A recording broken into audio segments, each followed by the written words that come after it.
girma. Nasar na nura giwa. Yan kurfa filinge su ba su hali na gulma. Yan kurfa filinge. Yasin daga abe na gari ne na kowa. Yasin na Hadiza gwarzo. Yasin na Hadiza dan kirki baya yawa. Yan kurfa filinge. Yasin kurfa filinge ya Allah kara baiwa. Yasin na Hadiza gwarzo. Hadiza gaisuwa nake muke auta ta mata. Yasin na Hadiza gwarzo. Amarya ga Yasin na Hadiza yar uwata. Yasin na Hadiza gwarzo. Nasar magudi an shaida a baya keta. Nasar na nura giwa. Nasar na nura sa'a na ka kai warata. Nasar na nura giwa.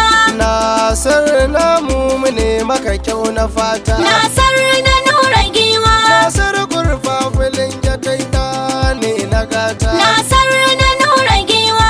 Nura amarya ta Nasar ga gaisuwa ta. Nasar na nura giwa. Nura na yaba miki sarauniya ta mata. Nasar na nura giwa. Yan kurfa filin ya gaishe ku maza da mata. Yan kurfa filinge. Wataran zan zo ni kurfa filin ya mu kwashi gara. Yasin na Hadiza gwarzo. Garin daɗi kurfa filinge. Nasar na nura giwa. Garin Yasin da Nasar ne kurfa filinge. Yan kurfa filinge. Yasin da Nasar abokai ne na juna. Yasin na Hadiza gwarzo. Mazauna Libya 'yan Nijar sun yi suna. Nasar na nura giwa. Yasin da Nasar Allah ta da kwana.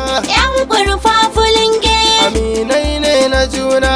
Yan kurfa filinge. Yasin daga abe. An gogoron Hadiza. Nasar maguji ango yake ga nura. Yan kurfa filinge alaja da zamanin ku. Yasin